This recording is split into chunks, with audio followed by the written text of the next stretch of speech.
No, I'm not gonna show her. No, I made a choice a long time ago that I wasn't gonna show her on social media. It's to respect her privacy. We're trying to keep her as private as we possibly can.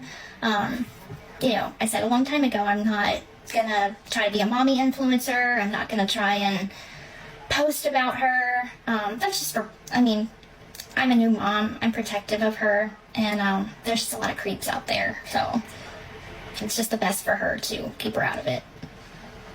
But I can tell you she is a beautiful baby girl. She is healthy. She has a head full of hair.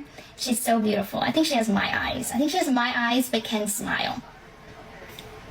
Like her little mouth looks like Ken a lot. So we just got your results back, and I don't know how to tell you this, but you have been diagnosed with stage 7 jealousy. It's a disease. People want to talk about my triggers. That's one of my triggers, is my sister. That is a trigger for me. My sister. That is a trigger for me. And what we're seeing right now, this is actually something people talk about in psychology. It's that whole narcissistic mirroring thing. You know, when someone basically starts copying another person's vibe, their clothes, their little mannerisms, even the stuff they listen to or how they talk. That whole imitation phase usually pops up early in those super intense relationships, the whole love bomb era. But here's the part people forget. Mirroring isn't always about, we have so much in common. Sometimes it's allegedly coming from jealousy. Like, the narcissistic person sees you as competition, and suddenly they're trying to outshine you, outdo you, kinda erase whatever makes you, you. It's like they're trying to replace your identity with their version of it. And, that usually comes from really deep insecurity. A lot of psychologists say copying someone like that is kind of an unconscious way of grabbing something they feel they're missing inside. So if Mia pulled back, even a little, that distance could have kicked everything into overdrive with Gypsy. People always say narcissistic personalities are empty inside, but nobody really explains what that means. Think of it like their battery won't stay charged. No matter how much attention they get, it drains instantly. So they're constantly looking for the next hit of validation, and it never sticks. And allegedly, one of the ways Gypsy keeps herself charged is by stepping into someone else's spotlight. She needs to be the center of attention again and again, and the fastest way to do that is to latch onto the identity of the person getting the attention she wants. Now, we're all very well aware that Geppetto loves to relive a moment. She also loves to tell a story. So whenever I came across this picture, I was like, ugh. And it really made me wonder, what is she saying to Aurora here? Was she like, oh my god, Aurora, did you know that a motorcycle sparked me meeting your daddy? Because when I was 6 years old, she was really 9 though, I got into a motorcycle accident. And then Grandma was like, your legs don't work. And then Grandma started telling everybody how sick I was. And ignore the fact that I have a microdeletion, okay, Aurora? I'm unscathed. Anyways, back to the motorcycle. If I would have never fallen off that motorcycle and your grandma wasn't a caring person, I would have never started seeing a lot of doctors. And I likely would be a lot worse than I am today because of all the medical issues. But don't worry, Aurora, I got my leg back. I got your grandma killed. And then I went to prison. And for whatever reason, your dad couldn't find people in the real world. So he wrote a letter to me. And it was the best of times. It's sad, honestly, because at the end of the day, that emptiness doesn't get fixed. The only way they feel full is by absorbing someone else's life, sometimes to the point where the original person disappears. Like, girl, that's dark. Anyway, tell me what you think, because the internet is definitely noticing the pattern. People are saying Gypsy is practically morphing into Mia. Not only has she been posting the same types of pics and captions Mia does, but Mia literally went bright blonde last week. And suddenly Gypsy's out here with a brand new bright blonde wig, tossing the old brown one aside. The timing is, interesting. So what's your take? Do you think Gypsy's trying to become her sister? Or do you think she's just, finding herself? We meowed at each other, talked about hunching like dogs, and licking each other's Pop-Tarts. But then he left me, and I was so sad, I was just devastated. So I started talking to this other guy. He's not important, even though he could, maybe be your dad. Anyways, I told everybody the D was fire, but it wasn't fire enough to keep me. And so I started messaging your daddy again. And then even though I was married, we snuck off for a weekend, and we finally got to bump our uglies. was magical. We went by the railroad tracks, and there was dog ears and a leash involved. And then 9 months later, I had a puppy. I mean you. So I need you to look at this motorcycle and appreciate it. Because without an invention like this, you wouldn't exist, baby girl. Anyways, be real still so we can take this picture. And I can post it on my social media. Even though, like I said, I would never put you on social media. Because your grandma did that to me. But that's another story for another time. Anyways, I know that's not how that conversation went down, but could you imagine? And speaking of finding herself, let's talk about TikTok, because girl, a lot of creators have been struggling since everything changed on the platform. Views are down, the algorithm is a mess, everyone's numbers are tanking. Gypsy has, 9.2 million followers? You'd assume she'd be thriving. But a ton of those followers are inactive, bots, or people who don't even remember they followed her in the first place. And suddenly her views were lower than creators with like 30,000 followers. People she literally calls peasants or pennies, allegedly. So now she's doing a full rebrand. Remember when Gypsy was super strict about not showing Aurora? Like, she would post a tiny foot, the back of her head, maybe a little bit of her outfit, but never her face and barely anything else. She kept saying she wanted to protect her. But the second those videos started pulling more views, suddenly Aurora is everywhere. Still emoji cut. There is no proof that Gypsy was medically or physically abused by her mother, Dee Dee. None. There's no proof to prove that. Now, if you are still on Gypsy's side, I want you to realize that she tried to unalive her mother with a BB gun. Okay? And this is before this murder took place, along with the years that she took to plan this murder. Years. And you can't tell me she didn't know what she was doing, that she was trying to just escape this abusive relationship. No. I'm not buying it, and I will never buy the abuse excuse. So for a lot of you to sit there and say, well, you're not doctors, you're not this. Well, guess what? I don't care. I will sit here and tell and speak the truth as long as I live, and this needs to be told. So girl, I just gotta ask. If Gypsy spent years saying her own mother exploited her for attention and free stuff, what exactly is she doing now? I mean, I'll just leave that question hanging. The comparison is right there. And with Ken working some offshore job, allegedly gone for weeks at a time, it's just her and the baby most days, which makes the shift even more obvious. She went from, don't even say my child's name, she's a minor, you're violating her privacy, to, here's Aurora in every post, just with an emoji slapped on. And not to be funny, but emojis don't actually stop people from saving or editing photos. Once it's online forever. There are apps that can literally remove emojis. So for someone who claimed to be fiercely protective, this whole change feels suspiciously convenient. Now, as much as I'm not exactly a Gypsy fan, you don't need more than 2 of my videos to know that, I will be fair. I raised 4 kids basically back to back, and my husband was deployed a lot. So I was constantly doing the grocery run alone with a toddler and a baby on each hip. I get how chaotic it can be.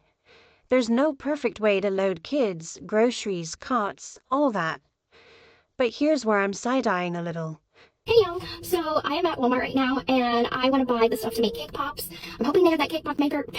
Can I say that 5 times fast? Cake pop maker. She starts getting a little fussy, so we have to come to the toy aisle to get her something to pinch it with.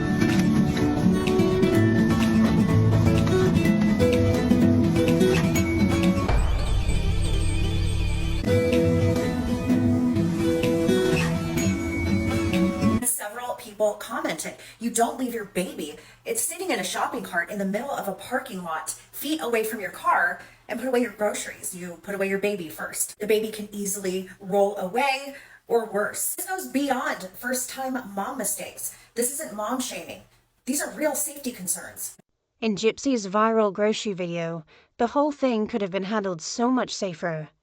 If she wasn't parked right next to a cart return, she should have put the phone down. Girl, nobody needed a cinematic grocery loading moment. She left her baby in the cart, across the parking lot from her, with her purse sitting right there. And she's turned away from both of them, trying to get the perfect aesthetic shot. In that situation, a person could have taken that cart, baby, purse, everything, and she wouldn't have even noticed until it was too late. So yeah, first time mom or not, some of these safety choices, the car seat straps, the way she handles the cart, all of that, go beyond learning as you go. There's a pattern, and it's worrying.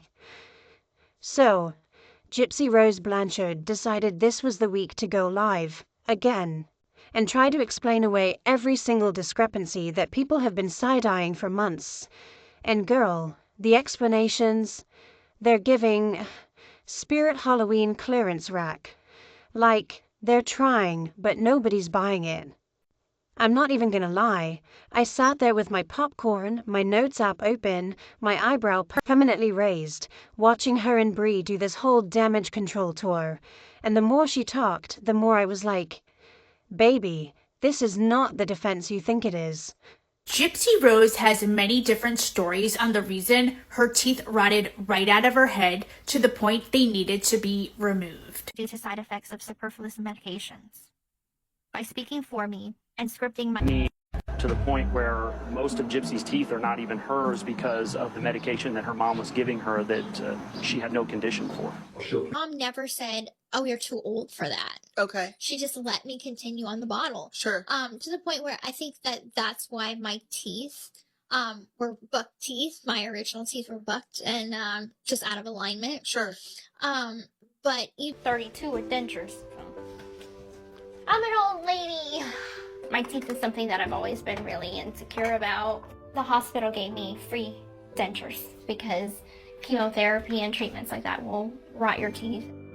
I think I have 16 teeth left and they're all caps, but underneath like the cap, they shaved down the tooth, put the cap on with cement. So the teeth that I have remaining are nubs. It's one of the small little reminders of everything that I've gone through.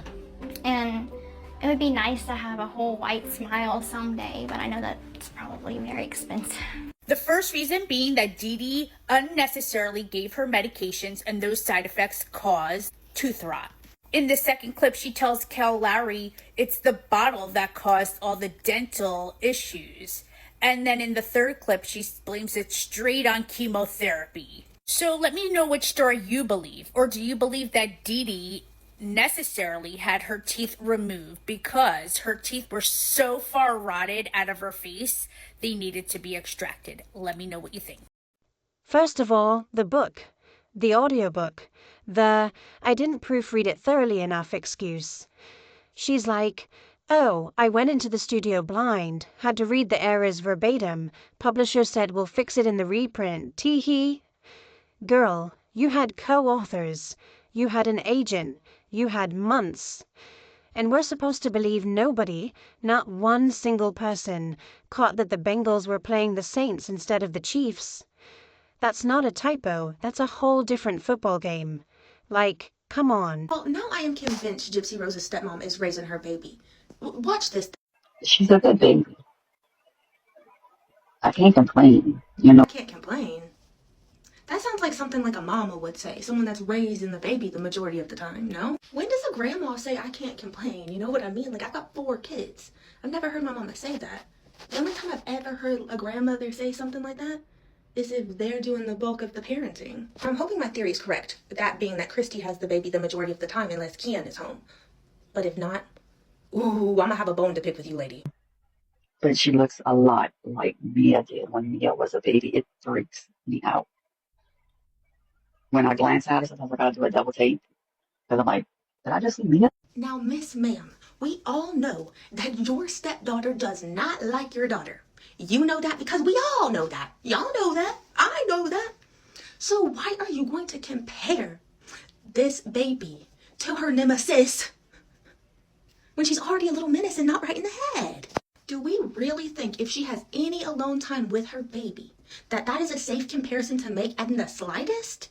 We know from watching true crime what envy does to people, and the girl's already not right in the head. Thank y'all for letting me rant. Let's all say a prayer for baby Aurora tonight, and y'all stay blessed. I love y'all. Bye. And then she tries to spin the Barbie thing like it's this deep psychological control tactic from Dee Dee. Mom wouldn't let me have Barbies when I was little because they were too grown, but then gave them to me at 10 to 11 to 12 to keep me stuck in that preteen phase so I wouldn't think about boys or makeup. Okay. But Barbies have literally been marketed to 8 to 12-year-olds since the dawn of time. That's the target demographic. That's not stunting growth, that's normal toy timing. I had Barbies at 10. My little cousin has Barbies at 9. Nobody was out here thinking, oh no, the hot tub accessory pack is going to make her fast. It's actually wild that this is the hill she's dying on. And the birthday candles. Oh my god, wait till you hear this one. Apparently Dee Dee only stopped putting the correct number on the cake after Gypsy turned 13 because that's when she started knocking years off. So, let me get this straight. At 13 years old, you were so brainwashed that when the candles stopped matching the age you thought you were, you just forgot how old you were? You didn't go, wait, last year I was 12, why does the cake say 10? You didn't ask. You didn't count the years you'd been alive. You just fully accepted that you were aging backwards like Benjamin Button because Mommy didn't put the right number on the Publix cake? I cannot. Gypsy has a long-lost twin sister! Didn't you hear? Just kidding. It's the spokesgirl for 1Q2 1.1 microdeletion, of which they both suffer from. So yeah, Gypsy's microdeletion didn't affect her at all. This girl couldn't be her fucking exact carbon copy fucking twin. But no, she didn't suffer from her deletion at all. Nope, not at all. Everything was entirely unnecessary. Yep, all the treatments, all the procedures, that's what she wants you to fucking believe. But at this point, you literally have to be fucking blind, deaf, and dumb to not realize that this fucking woman categorically, calculatingly, maliciously fucking lied through her fucking teeth, both in her testimony at fucking trial, in every fucking facet to everyone. I literally cannot. And Bree sitting there nodding like, yes, girl, that makes total sense. People just don't get it. No, babe, we get it. We just don't believe it. Then they move on to the why didn't you sue the doctors question that everyone's been screaming for years. And Gypsy's excuse is, get this, I was busy getting my GED in prison, and also statute of limitations, and also they're retired now, so what's the point? And also I have a baby now. Ma'am, you were in prison for 8 years. 8. You had nothing but time. And your stepmom Christy apparently called around and no lawyer would touch it. In what universe? This would have been the biggest medical malpractice case of the century.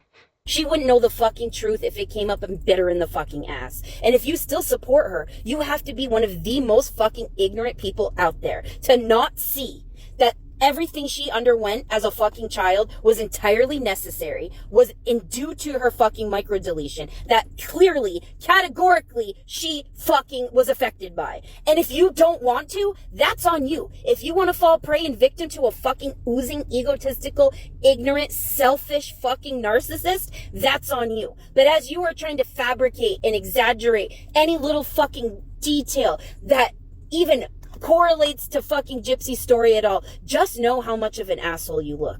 Just know how uneducated you seem. Just know how much people are fucking looking at you with a fucking double take and a freaking arched eyebrow. Because you are not, in order to fucking support her bullshit, you have to be the most fucking ignorant, bury your head in the fucking sand, or you just don't care because you're a fucking clout chaser.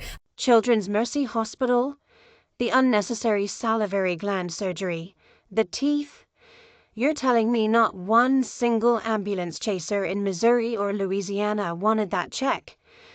Either every lawyer in the Midwest suddenly grew a conscience the year you got locked up, or the medical records don't say what you've been selling.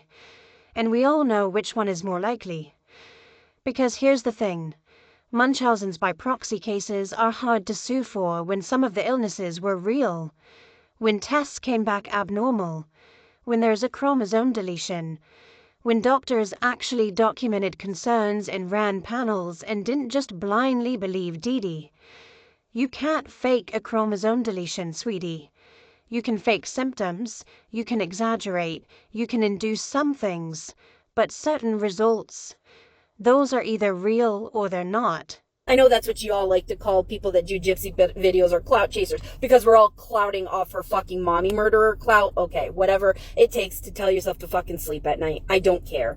The point is, as long as she's fucking posting and trying to profit off fucking maliciously murdering her mother, then we'll post about her being a fucking fraud, deceitful, manipulative con artist that is doing her biggest one that she's ever done, and trying to change the narrative from fucking convicted mommy murderer to survivor of Munchausen, of which she categorically was not. So, keep on fucking supporting the bitch, and you'll just look like a bigger fucking asshole with the more and more evidence that is out.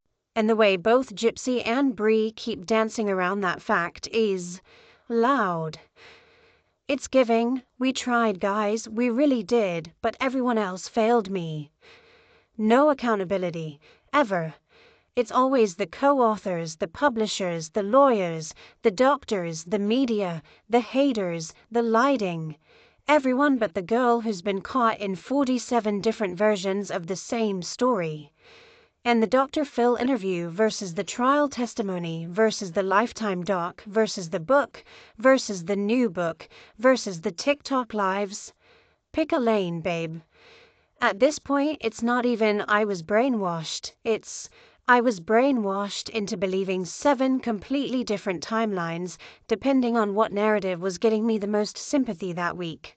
Rose, I see that. Caught your ass sleeping again. Let's get into it. All right, now, remember, Gypsy was just on live, not too long ago, talking about, I have never even looked at my medical records, which we already called bullshit on that. But in her book, Conversations on the Eve of Freedom, honey, she talks about when they find her chromosomal defect, okay? Gypsy said, another way she justified my illnesses was by claiming I had a disease-inducing chromosomal defect. Interestingly, I found a chromosomal test in my medical records. It was ordered in 2012 when I was 20 years old, after a doctor could not find anything else wrong with me. In a last-ditch effort, he did the chromosomal test. Gypsy said, to my surprise, the results on this test indicate that I actually do have what is known as a microdeletion 1q2 1.1, which is a chromosomal change in a small piece of each chromosome. Doctor said 20 of Gypsy's affected, so one piece of 20 genes is affected, honey. Gypsy said, this was news to me. Flustered, I returned to the internet to sleuth around. Gypsy said, what I found was staggering. This microdeletion is known to increase the risk of developmental delay, intellectual disability, physical abnormalities, and neurological and psychiatric problems. Wow, what a coincidence. Every illness my mother claims I had